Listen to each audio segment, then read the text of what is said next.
Attack on Titan finally ख़त्म हो गया। मैं अभी जस्ट ख़त्म करा इसको। एंड क्या ही एनिमे यार, क्या ही एनिमे। लाइक आज तक मैं किसी भी एनिमे के लिए इतना ज़्यादा एक्साइटेड नहीं हुआ, किसी एनिमे को इतना फील नहीं करा जितना मैंने इसको करा। मेरी पर्सनल फेवरेट एनिमे है अब तक की, और क्या पता शायद हमेशा रहे। बाकी और एनिमे अब ऑब्वियसली देखूंगा ही आगे जाके। बट यार, जितने भी एनिमे देखे, जितनी भी चीज़ें देखी, सब में से पीक है यार ये। इससे बेटर कुछ एक्सपीरियंस नहीं करा मैंने, कुछ भी नहीं।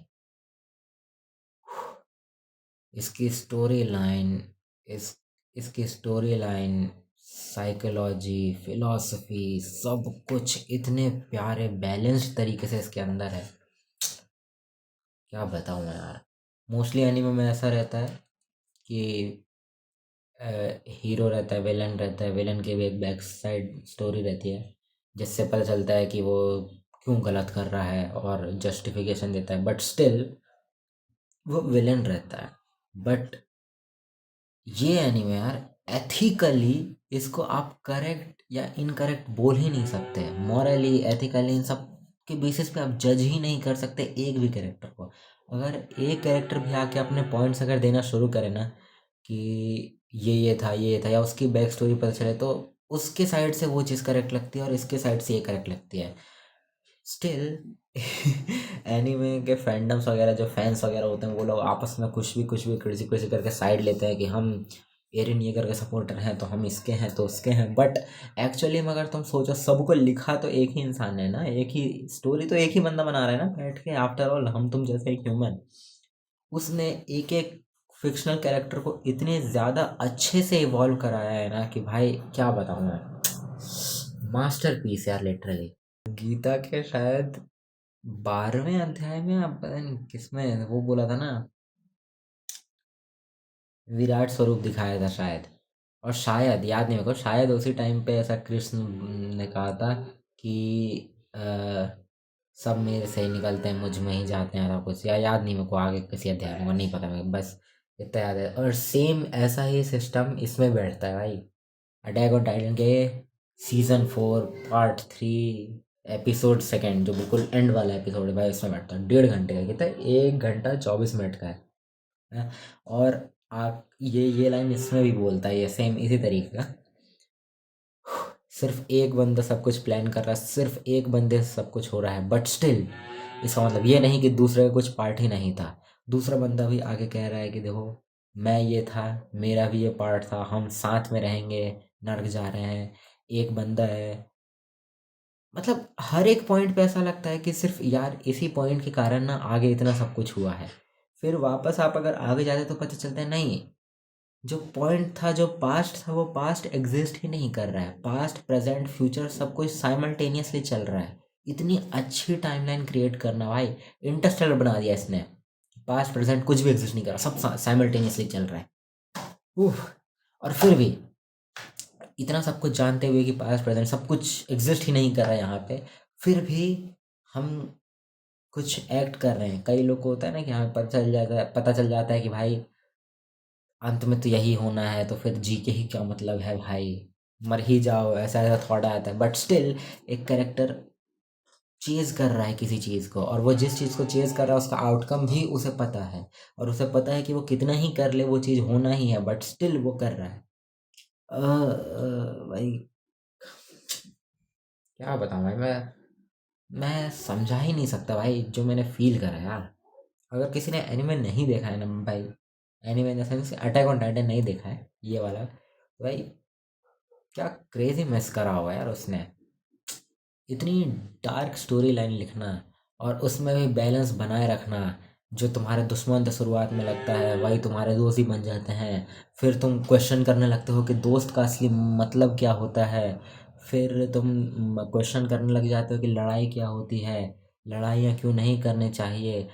फिर एक बार ऐसा थॉट आता है देखते देखते, लड़ाइयाँ तो ज़रूरी है भाई, लड़ाई तो होंगी ही भाई, कितना भी पीस आ जाए लड़ाई तो ऑलवेज एग्जिस्ट करेंगी, तो लड़ो लड़ो, क्या दिक्कत है भाई, लड़ो रोज लड़ो भाई। ऐसे चुटकी में जो इमोशन बदल देते हैं ना यार भाई, क्रेजी भाई।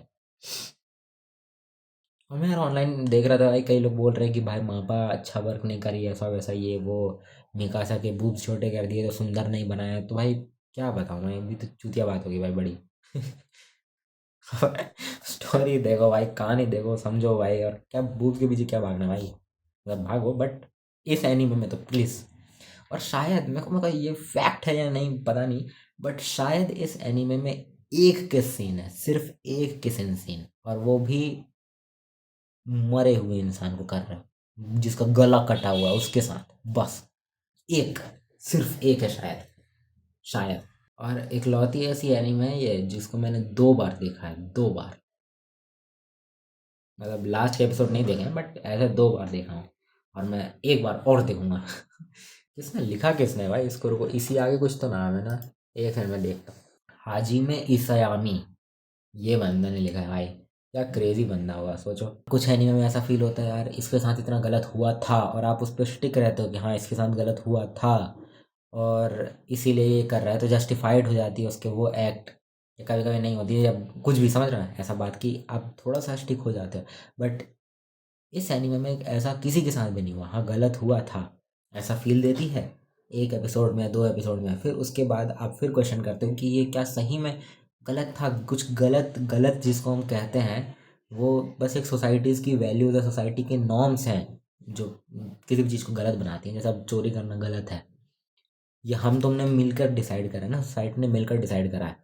तो ये एनीमे उसके भी परे ले आती है भाई। देखो सोचो दिमाग से, क्या ये चीज़ एक्चुअली में सही था, गलत था, सही गलत कुछ भी नहीं होता है। जिसको हम टाइम कहते हैं वो भी एग्जिस्ट नहीं करा, सब कुछ वाह वाह वाह वाह वाह।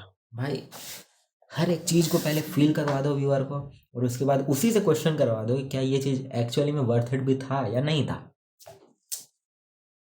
बोलने में जितना आसान लगता है ना भाई, उतना दिखा पाना भाई व्यूअर को कितना मुश्किल होगा बनाना। तुम सोच रहे हो, अब एक मोमेंट था ये लास्ट एपिसोड में, मैं अभी अभी मेरे को याद आ गया अचानक से, कि जिसमें लड़ाई चल रही है, पूरी सोचो, धरती खत्म होने के कगार पे, पूरी ह्यूमैनिटी खत्म हो रही है। और ये सब तुम्हारे आंखों के सामने, जहाँ पे मेरा ये फोन रखा है, यहाँ यहाँ यहाँ पे धरती खत्म हो रही है, और यहाँ पे तुम खड़े हो, ठीक। और यहाँ पे एक खाई है मेरे पीछे, वहाँ पे सब गिरे जा रहे हैं पीछे बचने के लिए, बट स्टिल एक छोटा सा बच्चा है, इतना छोटा सा, और इनने इतने अच्छे से पोर्ट्रे करा है ना, सिर्फ उस बच्चे को कलर में रखा है, बाकी सबको ब्लैक एंड वाइट करा है उस मोमेंट के लिए, और उस बच्चे को लोग आगे बढ़ाए जा रहे हैं, ठीक है। यहाँ पे मैंने बताया ना, यहाँ पे ह्यूमैनिटी वाइप हो रही है, फिर भी उसके क्लोज ले जाया जा रहा है बच्चे को, क्यों? क्योंकि उन्हें ऐसा फील हो रहा है मरते मरते सर्वाइवल इंस्टिंक्ट के कारण, कि शायद वो सर्वाइव कर सकता है, शायद वो सर्वाइव कर सकता है, और लोग अपनी जान गंवाए जा रहे हैं। बैटल फील्ड में लोग मौजूद हैं, वहाँ पे उन्हें क्या फुद्दू फुद्दू इमोशन आ रहा है। तो अब अपन तो हम तुम घर में बैठ के अगर सोचें कि क्या क्या घटिया इमोशन आ रहे हैं भाई। साथ में पतंग उड़ाते थे बचपन में, मान के चलो, साथ में लकड़ी काटते थे, वो इमोशन अभी हिट कर रहे हैं भाई, लड़ते लड़ते भाई।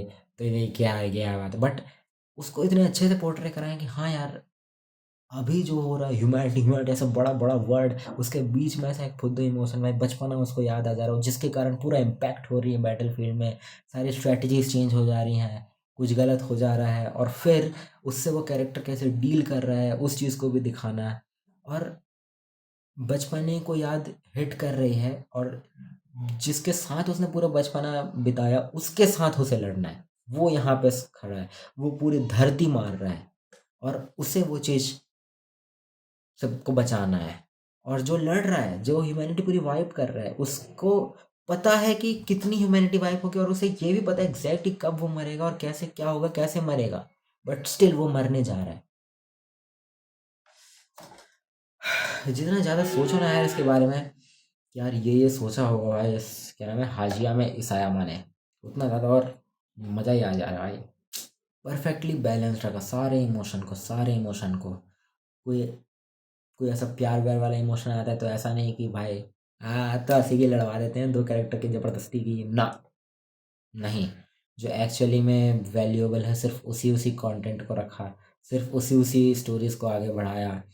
और साइड कैरेक्टर्स जितने जितने भी आए, ऐसे ऐसे साइड कैरेक्टर्स हैं जो पूरी लाइमलाइट ले जाते हैं, पूरी। कई लोग का फेवरेट कैरेक्टर ही बनते हैं, वो खैर हर एनिमे में रहता है, बट इस एनिमे का भी एक पार्ट है ये, तो इसलिए मैं बता रहा हूँ। कुछ कुछ ऐसे मोमेंट थे भाई जब बिल्कुल रोंगटे खड़े हो गए दोस्तों। नाज़ी फिलॉसफी का भी बहुत बार रेफरेंस आया है अच्छे से, मतलब ऐसा नहीं है वो उसको सही दिखाया गया या गलत दिखाया गया, अगेन एक बैलेंस वे में बस पोर्ट्रे करा गया है। जर्मन फिलॉसफी सब सब फायर भाई, मेरे को तो लगता है कि कई सारी चीज़ें ना वर्ल्ड वॉर से भी रिलेट होती हैं उनके फिलोसफिकल एस्पेक्ट में। और अपना वो क्या नाम था यार उसका, पॉलिटिक्स वाली जो फिलोसफी रहती है, कुछ तो रहता है एजिज्म, ऐसा कुछ तो नाम है यार उसका। वो वो अगर देखा जाए ना उस मायने में भी बहुत हद तक अच्छी राइटिंग है। मैं तो बड़ा क्रिटिक बन रहा हूँ कि राइटिंग जज कर रहा हूँ, बट मेरे को अच्छा लगा पर्सनली कि भाई वॉर है, होना ही है, कितना भी हो जाए। और एक ऐसा इतना अच्छा मोमेंट है भाई कि पूरी ह्यूमैनिटी वाइप हो रही है, ऐसा हो रहा है, ये हो रहा है, बट लोग, हम तुम जैसे लोग अभी भी फुद्दू जैसे वहाँ सामने सामने पूरी दुनिया ख़त्म होने वाली है, यहाँ पे लोग आपस में लड़ रहे हैं, फिर भी गोली दिखा रहे हैं एक दूसरे को, नहीं तुम गंदे हो, तुम गंदे हो, तुम काले हो, तुम गोरे हो। ऐसा नहीं हुआ, बट समझ रहे हो, ऐसे फुद्दू बुद्दू चीज़ पे अभी भी लड़ रहे हैं। और सामने वाला कैरेक्टर जो पूरी पूरी मानवता को बचा रहा है वो बोल भी यही रहा है भाई, क्या कितनी चूतिया क्या ये है कि अभी भी इसी बारे में लड़ रहे हैं, बताओ। तो ये हमारा एक ह्यूमन नेचर है कि हम फुद्दू चीज़ पे हमेशा लड़ते ही रहेंगे, पता नहीं क्यों है, बट है। तो ये भी भाई एक सही तरीके से दिखाया है। अरे यार भाई देखो भाई, प्लीज़ देखो भाई, 10 रुपये मेरे से ले लो भाई, बट देखो भाई प्लीज़। ये तो गाय यहाँ पे तो ऐसा लगता है मैं गाँव में बैठ के वीडियो बना रहा हूँ भाई। मैं अभी देख के ख़त्म करा और मेरा बक बक करने का मन हो रहा था, मैं कुछ तो बोलूँ अटैक ऑन टाइटन, तो मैंने बोल दिया दोस्तों। और कुछ बोलना है क्या? नहीं, और कुछ नहीं बोलना है। So good night, take care.